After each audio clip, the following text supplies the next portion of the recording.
ঢাকা মাওয়া এক্সপ্রেসওয়েতে ঘন কুয়াশার কারণে ভয়াবহ সড়ক দুর্ঘটনার ঘটনা ঘটেছে। মধ্যরাতে যাত্রীবাহী বাস এবং ট্রাকের সংঘর্ষে অন্তত ১০ জন যাত্রী আহত হয়েছেন।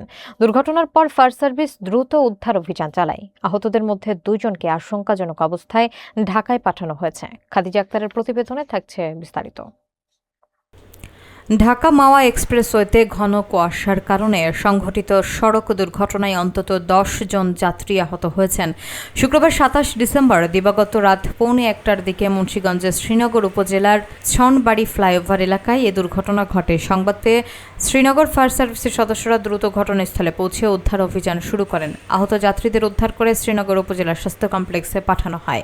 সেখানে প্রাথমিক চিকিৎসা দেওয়ার পর দুজনের অবস্থার অবনতি হলে উন্নত চিকিৎসার জন্য তাৎক্ষণিকভাবে ঢাকা মেডিকেল কলেজ হাসপাতালে পাঠানো হয়। ফায়ার সার্ভিস সূত্রে জানা যায়, আহতদের মধ্যে ২ জনের অবস্থা আশঙ্কাজনক। হাইওয়ে পুলিশ ও ফায়ার সার্ভিস জানায়, তাৎক্ষণিকভাবে আহতদের নাম পরিচয় শনাক্ত করা সম্ভব হয়নি।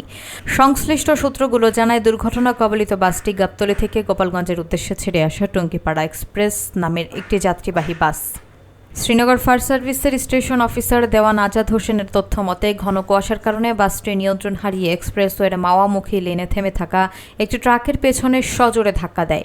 এতে বাসটির সামনের অংশ দুমড়ে মুচড়ে যায় এবং যাত্রীরাও আহত হন। তারা আরও জানান, ঘন কুয়াশায় সতর্ক হয়ে যান চলাচলের আহ্বান জানানো হয়েছে।